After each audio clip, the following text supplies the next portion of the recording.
कोसी ब्राह्मण सभा के संरक्षक मंडल की एक बैठक कोसी कला के रामनगर स्थित परशुराम धर्मशाला में संपन्न हुई, जिसमें संरक्षक मंडल के सभी पदाधिकारियों ने ब्राह्मण सभा के अध्यक्ष के 2 दिन पूर्व मंत्री व कार्यकारिणी पर लगाए गए आरोपों को बेबुनियाद बताते हुए कहा कि ब्राह्मण सभा अध्यक्ष स्वयंभू बनने की कोशिश कर रहे हैं। ब्राह्मण सभा अध्यक्ष द्वारा ब्राह्मण सभा के मंत्री पर लगाए गए सभी आरोप झूठे हैं, जबकि अध्यक्ष द्वारा पिछले 2 साल की कार्यकारिणी में न तो अभी तक कोई हिसाब दिया गया और न ही कोई भी कार्य कराया गया।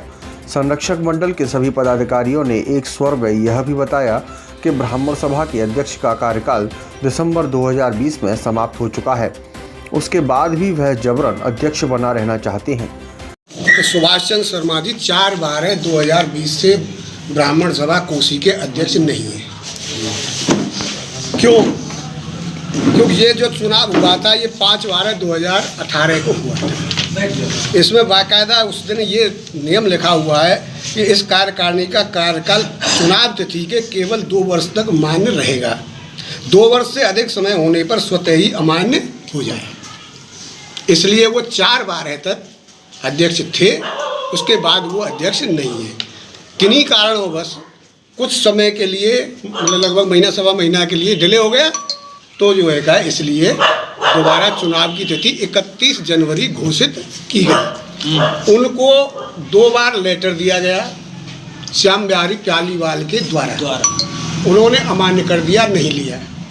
गुरुजी ने उनको फ़ोन किया, जो उन्होंने अपनी वार्ता में बताया कि मुझे फ़ोन किया था, और इतवार को ही हमने मीटिंग रखी थी, क्योंकि इतवार को उनकी छुट्टी रहती है, लेकिन उन्होंने आने से इनकार कर दिया और ये कह दिया मैं यहाँ नहीं हूँ।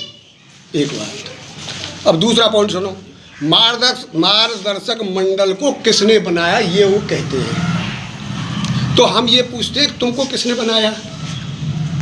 अगर मार्गदर्शक मंडल को तुमने बनाया, तुम ये कहते हो मैंने बनाया, तुमको किसने बनाया? क्या तुम पैदा ही अध्यक्ष हुए थे? मार्गदर्शक मंडल की कार्यवाही इसमें मैं जो पर्चा आपको दे रहा हूँ इसमें है। क्यों बना मार्गदर्शक मंडल? पहले 2 संरक्षक होते थे। जब इन मंत्री और अध्यक्ष का दोनों में आपस में इस बात पे विवाद हुआ कि साहब पैसे दो, मंत्री ने कुछ उगाही की थी, कुछ चंदा लिया था, इन्होंने पैसा मांगा, इन दोनों का विवाद हुआ।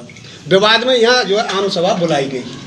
आम सभा में ये हुआ कि ये मार्गदर्शन मंडल बन रहा है, अगर ये सही काम नहीं करेंगे तो मार्गदर्शन मंडल इनके ऊपर जो है अपने हिसाब से कार्य कराएगा।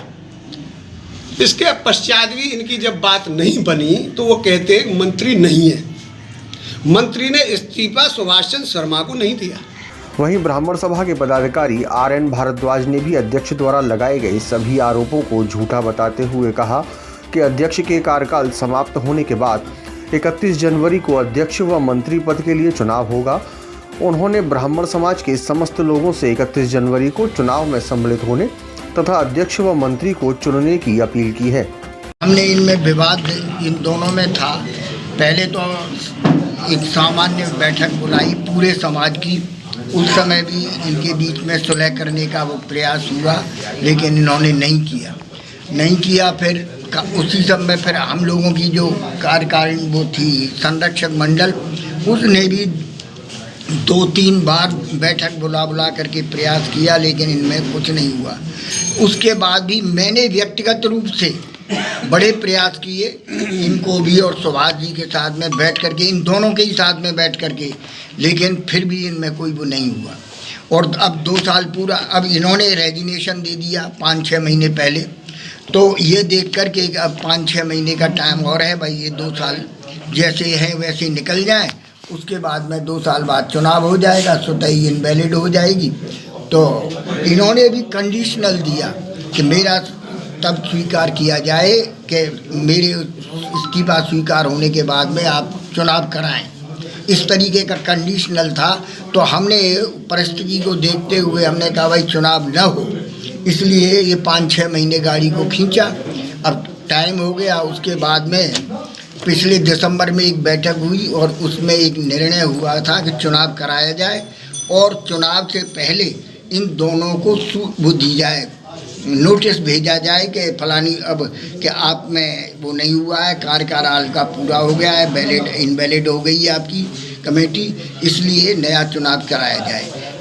इन्होंने रिसीव कर लिया, लेकिन सुभाष जी का दायित्व लिया था श्याम बिहारी पालीवाल ने। वो 2 बार गए और उन्होंने नोटिस दिया, उन्होंने पढ़ लिया, पढ़ करके वापस कर दिया, रिसीव नहीं किया।